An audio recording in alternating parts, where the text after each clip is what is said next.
Welcome to your old news update. I'm Bud Driscoll. As you might notice, my partner in crime, Izzy Fitz, is not here today. But, you know, it's Christmas, so he's busy tonight.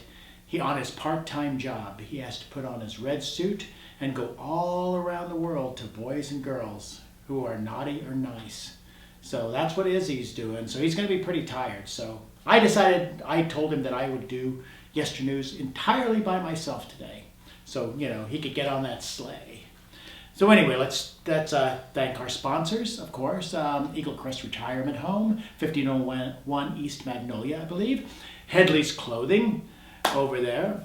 Everybody loves Headley's Clothing. And the Smoky Hill Museum, 211 West IM, where history is made every day. Now, topping the headlines in YESTERNEWS, January 3rd, 1991.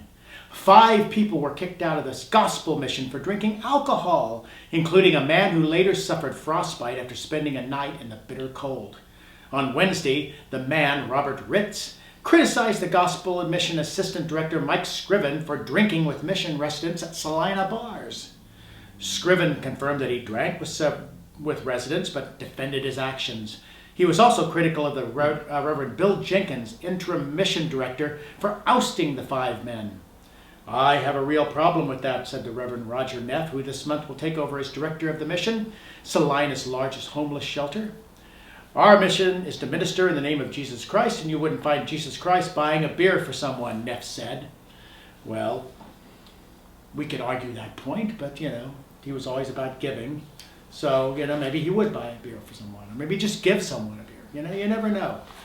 We'll just leave that up to, you know, better, wiser gospel interpreters than me. So anyway, we'll go back to 1940. Man, that's just like 75 years ago. To December 27th, 1940.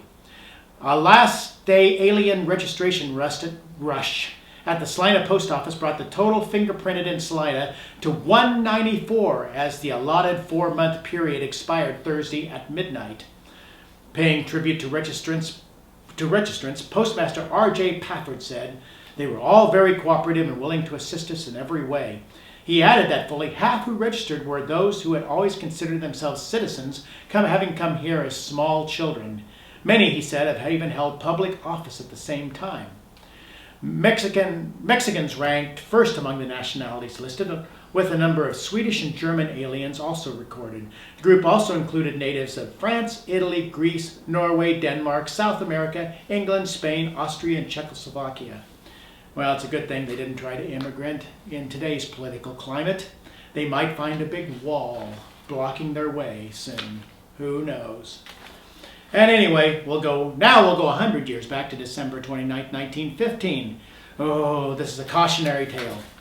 Buffalo Steak does not agree with Charles E. Banker. It goes to his head. Mr. Banker yesterday dined on a juicy steak from one of the Topeka Park animals. Last night he dreamed. It was awful, said Mr. Banker. I dreamed that I suddenly was awakened in the middle of the night to a realization that a big election, a presidential election or something of the sort, was coming off the next day. I hadn't had a ballot printed, and printers were working day and night on other business. We had no instructions to give, no registration books ready. Then I discovered John Archer had put up no voting booths, and the supplies of pencils were out. Then I awoke. No elections for 3 months. Happy thought. Kind of reminds me of today's election, but we'll see if they have pencils at those. And last but not least, on December 30th, 1890, 125 years ago in the Salina Daily Republican, oh, here's another cautionary tale.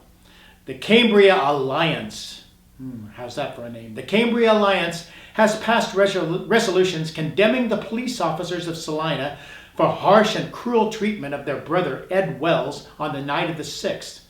It would have reflected some credit on the Alliance if they had passed resolutions against the whiskey their brother drank instead of abusing the officers who took care of them. Excuse me. That was part of it. No, it wasn't whiskey, but just a bad reaction. Well, thanks for looking back and listening to me, and hopefully Izzy will be there next time to give us more news. So until then, we'll see you yesterday.